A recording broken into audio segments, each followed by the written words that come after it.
नमस्कार, मैं हूं मुस्कान अजमानी और आप देख रहे हैं 4 बजे की 4 बड़ी खबरें, जिसमें आज हम बात करेंगे सियासत और सियासी बयानबाजी की। सियासत बेहद पेचीदा चीज है। चुनाव से पहले और चुनावों के दौरान धार्मिक बयानों का शोर अक्सर सुनने को मिलता है। 2024 में होने वाले आम चुनाव से पहले सनातन धर्म पर वार एक बार फिर से शुरू हो गया है। ये सियासत यूपी से शुरू होकर दक्षिणी भारत और वहां से होते हुए अब दिल्ली तक पहुंच गई है। उदयनिधि स्टालिन के बयान पर राजनीति पुरजोर तरीके से शुरू हो गई है। इसी बीच आज देश भर में उपचुनाव हो रहे हैं, तो वहीं सीएम योगी आदित्यनाथ अयोध्या के डीएम के साथ पीएम मोदी से मुलाकात करने दिल्ली भी पहुंचने वाले हैं। अब इन सभी कड़ियों को जोड़ते हुए खबरों पर विस्तार से चर्चा करेंगे, तो बने रहिए हमारे साथ।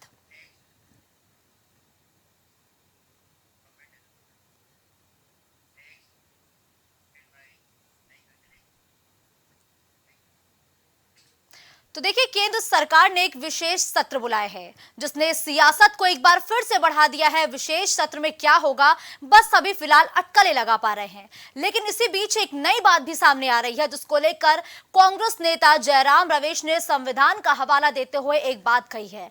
संविधान के आर्टिकल 1 को पढ़े तो उसमें लिखा है कि भारत जो कि इंडिया है, एक राज्यों का समूह होगा। अब तो राज्यों के समूह पर भी खतरा है। दरअसल इस पूरी सियासत के पीछे की कहानी कुछ ऐसी है कि 9 सितंबर को होने वाले G20 डिनर के लिए राष्ट्रपति भवन ने जो न्योता भेजा है, उसमें प्रेसिडेंट ऑफ इंडिया की जगह प्रेसिडेंट ऑफ भारत लिखा है। जिसके बाद विपक्षियों ने यह कहना शुरू कर दिया है कि संसद के विशेष सत्र के दौरान केंद्र सरकार देश के नाम बदल जाने यानी कि इंडिया से भारत किए जाने का प्रस्ताव भी रख सकती है।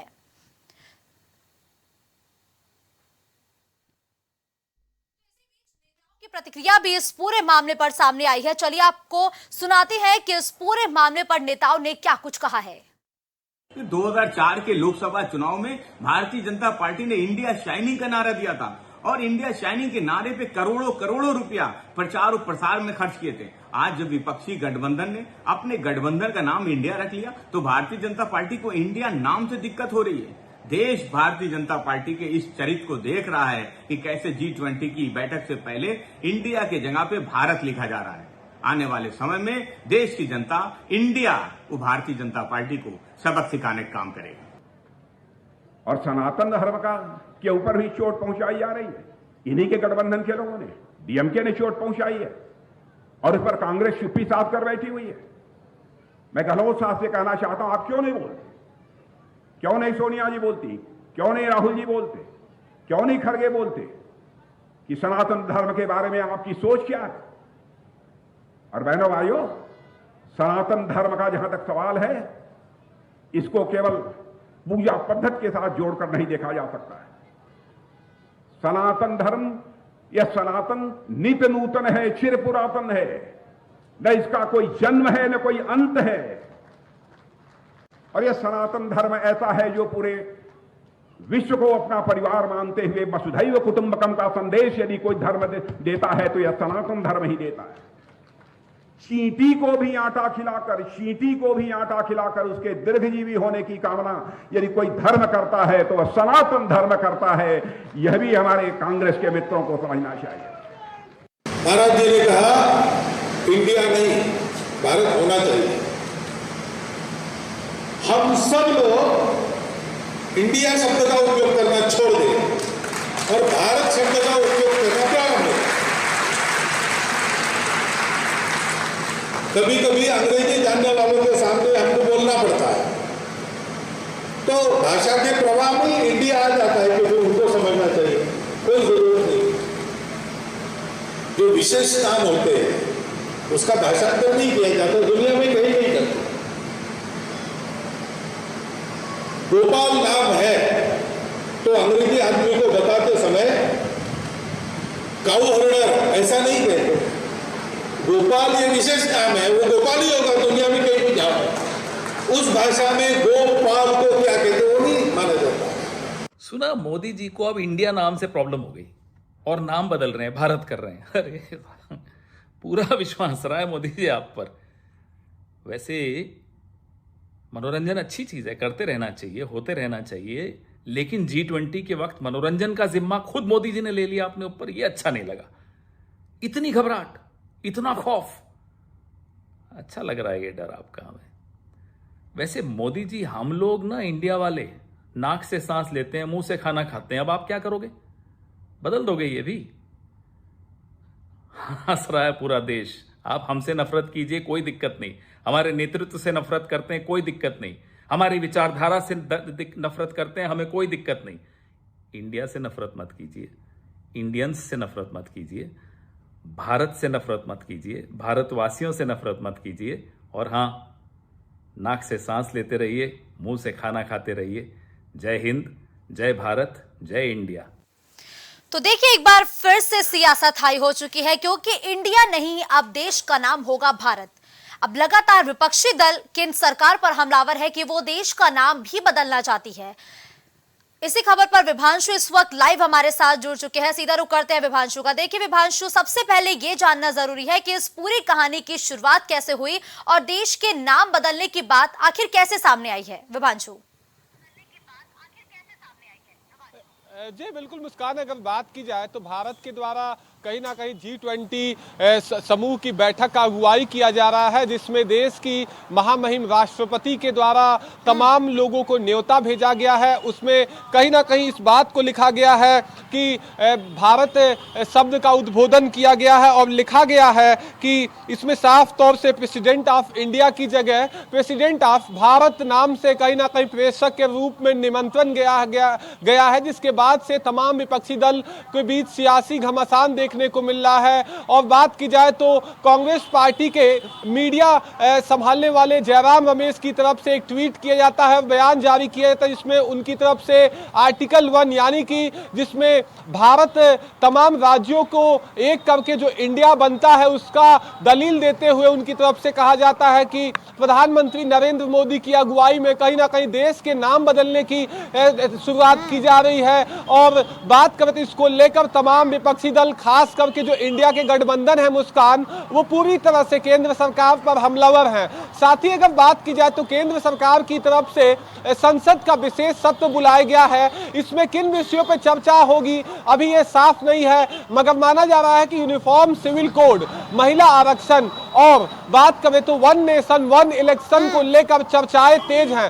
साथ ही आपको बता दें कि तमाम ऐसे विपक्षी दल हैं और वो केंद्र सरकार पर कहीं ना कहीं आरोप लगाते हुए उनकी तरफ से कहा जा रहा है कि स्किल इंडिया, शाइनिंग इंडिया समेत तमाम जो नारे थे, जो तमाम मोटो थे, स्लोगन्स थे, उसमें इंडिया का जब शब्द उपयोग किया गया था, हम गठबंधन का जो नाम इंडिया क्यों नहीं रख सकते हैं। अब देखने वाली बात यह होगी कि सियासी घमासान के बीच में जो तमाम विपक्षी दल हैं वो विशेष सत्र के अंदर में अपनी बातों को किस तरह से रखते हैं। साथ ही अगर बात की जाए मुस्कान, तो जयराम रमेश ने साफ तौर से केंद्र सरकार पर देश के अंदर में देश के नाम के बदलाव को लेकर एक बड़ा आरोप केंद्र सरकार पर लगाया है। ठीक है, देखिए विभांशु, लाजमी है कि विशेष सत्र का जब से ऐलान हो चुका है तब से तमाम अटकलें लगाई जा रही है कि किन किन मसलों पर चर्चा हो सकती है। उसी बीच अब ये भी खबर सामने आई है कि इंडिया का नाम भी बदल सकता है, यानी कि भारत हो सकता है, ऐसा विपक्षी दल आरोप लगा रहे हैं।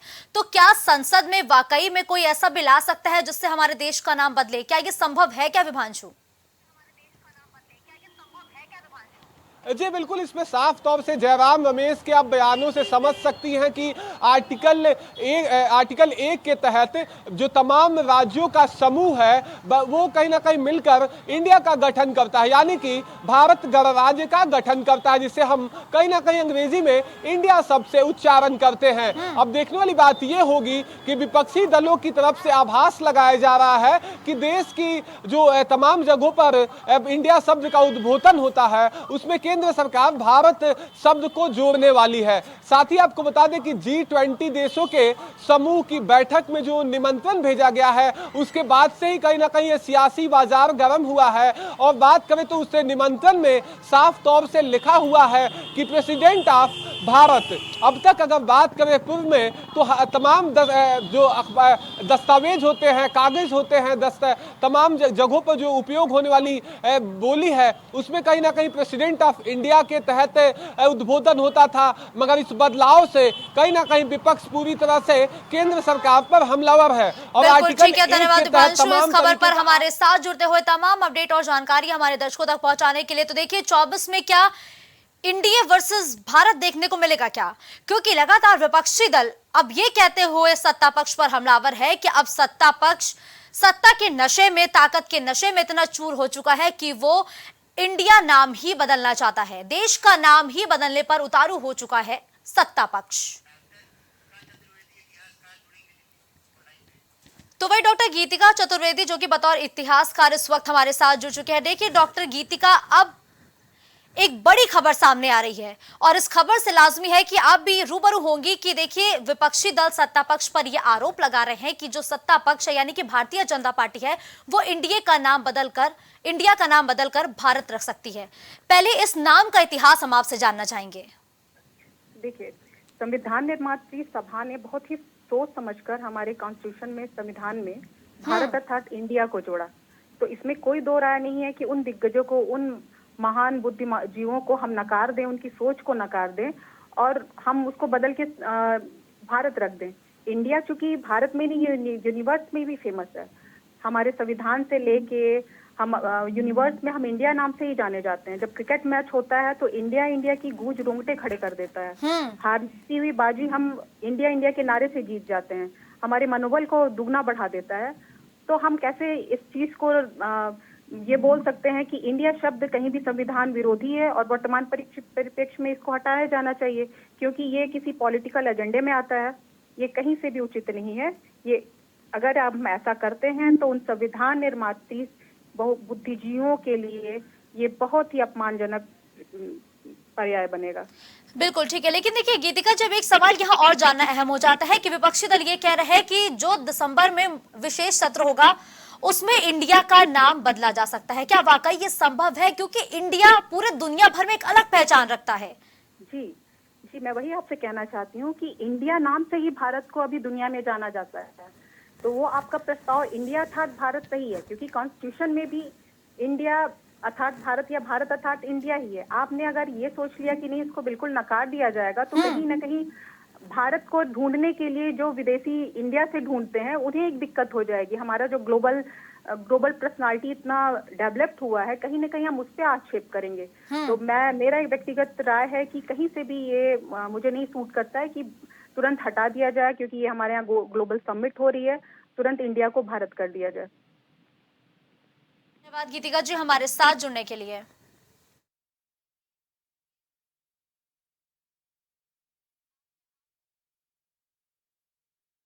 तो देखिए नाम पर घमासान शुरू हो चुका है। दरअसल 24 में इंडिया बनाम भारत देखने को मिलेगा क्या? क्योंकि विशेष सत्र का आयोजन किया जाना है। ऐसे में अब एक बार फिर से नाम पर सियासत हाई हो चुकी है और जिस पर जो तमाम दल है वो अपनी सियासी रोटियां भी सेकना शुरू कर चुके हैं। और अब विपक्षी दल ये आरोप सत्ता पक्ष पर लगा रहे हैं कि सत्ता के नशे में चूर भारतीय जनता पार्टी को अब इंडिया के नाम से भी चिढ़ हो चुकी है। यही वजह है कि वो अब इंडिया का नाम बदलकर भारत करना चाहते हैं। सनातन धर्म को बीमारी बताने वाले तमिलनाडु के सीएम एमके स्टालिन के बेटे उदयनिधि स्टालिन के बयान के खिलाफ 262 शख्सियतों ने सुप्रीम कोर्ट को एक चिट्ठी लिखी है। इन लोगों ने कोर्ट से खुद दखल देने की मांग की है, जिसमें 14 जज, 130 ब्यूरोक्रेट्स और सेना के 118 रिटायर्ड अफसर शामिल हैं। उदयनिधि ने 2 सितंबर को चेन्नई में सनातन उन्मूलन कार्यक्रम में वो शिरकत कर रहे थे। अपनी स्पीच में उदयनिधि स्टालिन ने सनातन धर्म की तुलना डेंगू, मलेरिया और कोरोना से कर दी। उदयनिधि ने कहा कि मच्छर, डेंगू फीवर, मलेरिया और कोरोना ये कुछ ऐसी चीजें हैं जिनका केवल विरोध नहीं किया जा सकता बल्कि उन्हें खत्म करना जरूरी है। उदयनिधि और प्रियंक इन दोनों ने ही सनातन धर्म पर कड़ा वार किया है और उस पर दिल्ली से लेकर यूपी से लेकर कन्याकुमारी तक सियासत अपने चरम पर पहुंच गई है। अब देखना यह दिलचस्प होगा कि क्या इन सभी बयानों का 24 के नतीजों पर, 24 के चुनावों पर कुछ फर्क पड़ता है या नहीं पड़ता है। और चुनाव से पहले ऐसी बयानबाजियां क्या पार्टियों को नुकसान नहीं पहुंचाएंगी क्या? विवेक इस खबर पर ज्यादा जानकारी के लिए हमारे साथ जुड़ चुके हैं। विवेक, देखिए उदयनिधि के बयान पर सियासत हाई हो चुकी है, तो वहीं अब इस पूरे मसले को लेकर सुप्रीम कोर्ट में भी एक याचिका दायर कर दी गई है और साथ ही कहा गया है कि सुप्रीम कोर्ट अब इस मामले पर खुद दखल दे। क्या अपडेट है इसको लेकर? पहले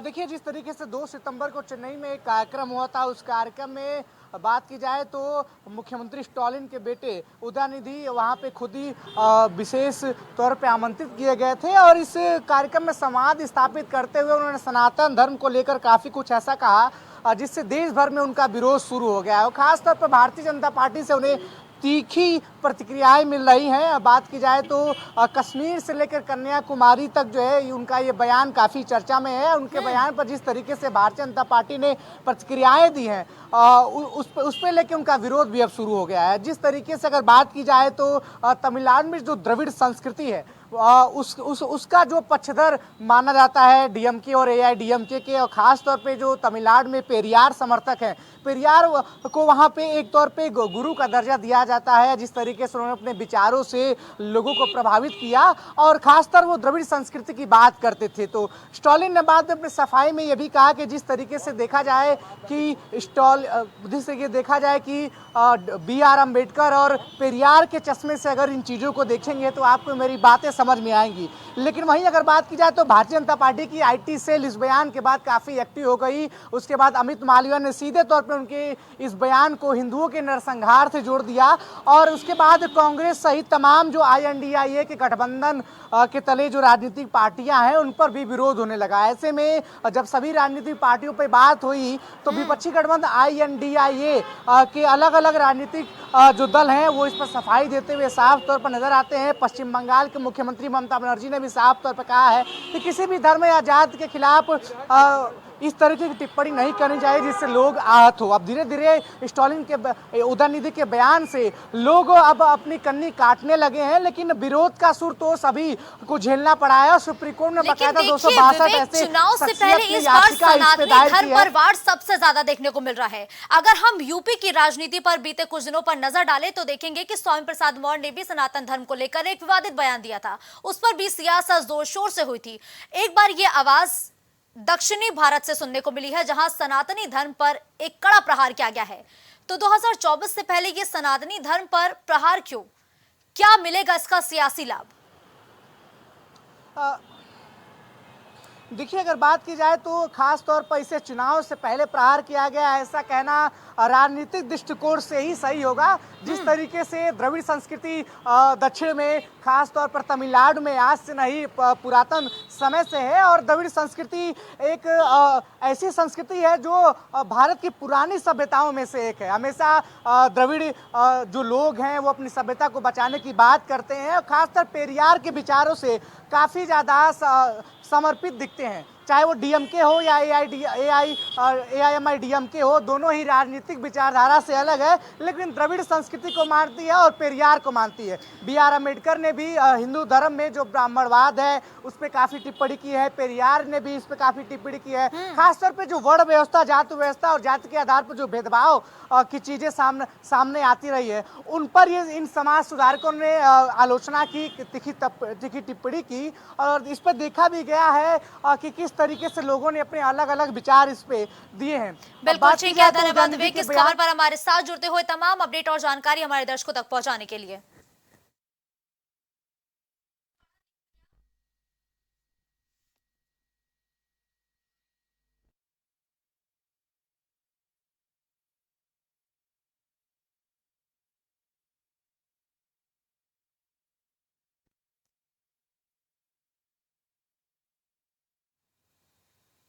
देश भर में उपचुनाव के घमासान के बीच सीएम योगी आदित्यनाथ आज प्रधानमंत्री नरेंद्र मोदी से दिल्ली में मुलाकात करेंगे।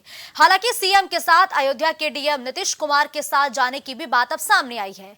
देश में अभी तमिलनाडु सीएम MK स्टालिन के बेटे उदयनिधि स्टालिन के सनातन को समाप्त करने के बयान पर घमासान मचा हुआ है। उदयनिधि के अलावा कांग्रेस अध्यक्ष मल्लिकार्जुन खड़गे और सपा के राष्ट्रीय महासचिव स्वामी प्रसाद मौर्य का भी सनातन पर लगातार हमला हो रहा है। ऐसे में भाजपा अपने कोर वोट बैंक में पैठ बढ़ाने के लिए हिंदुत्व और राम मंदिर के मुद्दे को जोर शोर से उठा सकती है और आज इसी मसले पर उम्मीद है कि सूबे के मुखिया सीएम योगी आदित्यनाथ और प्रधानमंत्री नरेंद्र मोदी के बीच मुलाकात होगी, क्योंकि अगले साल आम चुनाव होने हैं। उससे पहले राम मंदिर बनकर तैयार हो जाएगा। और वैसे भी अगर हम मौजूदा स्थिति की बात करें तो देश भर में सनातनी धर्म पर प्रहार जोरों शोरों से सुनने को मिल रहा है। तमाम राजनीतिक दल अपनी सियासी रोटियां सनातन धर्म के नाम पर सेकते हुए नजर आ रहे हैं।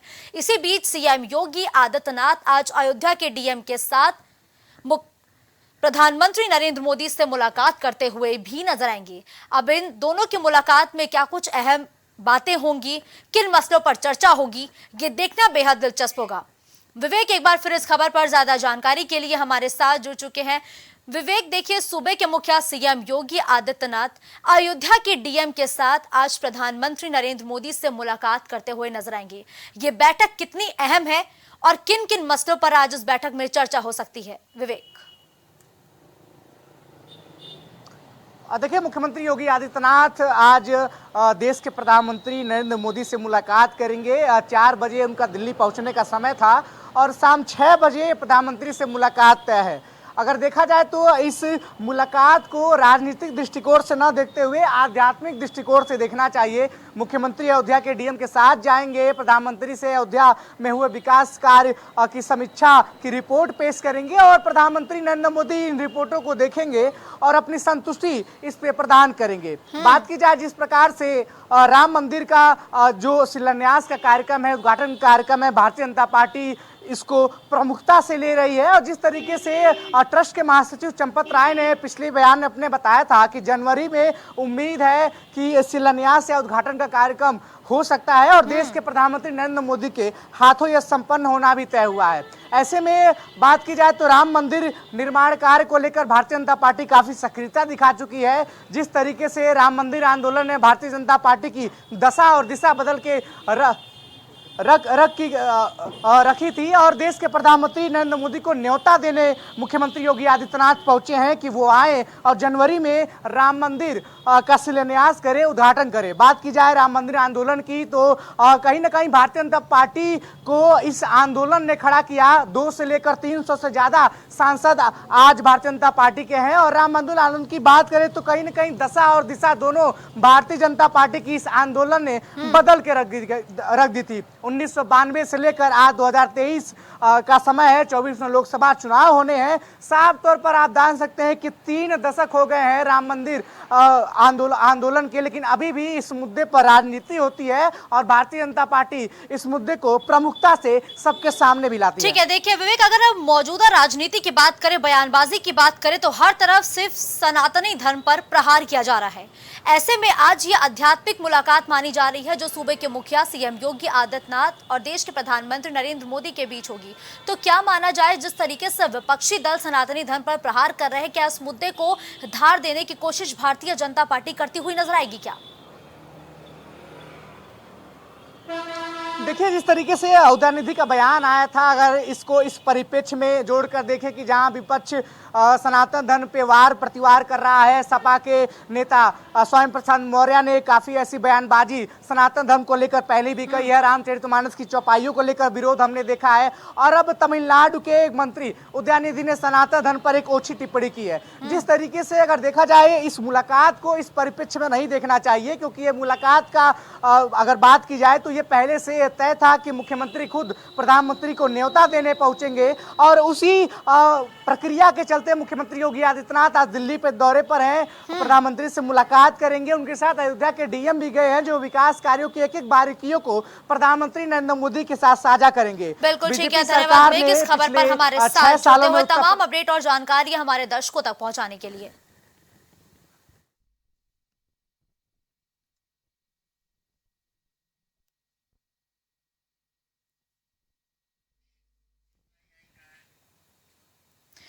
घोसी विधानसभा उपचुनाव के लिए मतदान लगातार जारी है, जहां सीधा मुकाबला भारतीय जनता पार्टी और समाजवादी पार्टी के बीच हो रहा है।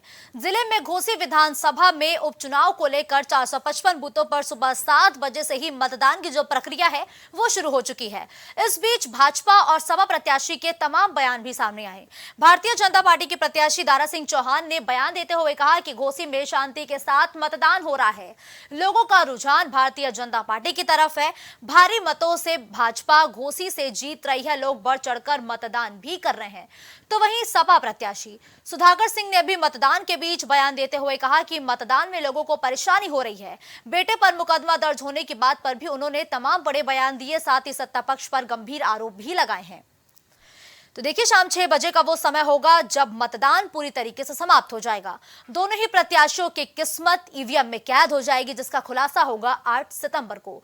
विभांशु इस खबर पर ज्यादा जानकारी के लिए हमारे साथ जुड़ चुके हैं। देखिए विभांशु, अगर हम बात करें घोसी उपचुनाव की, सुबह से ही मतदान प्रक्रिया जारी है। अब तकरीबन शाम के 4:30 बजे का वक्त हो चुका है। मतदान का प्रतिशत क्या रहा विभांशु?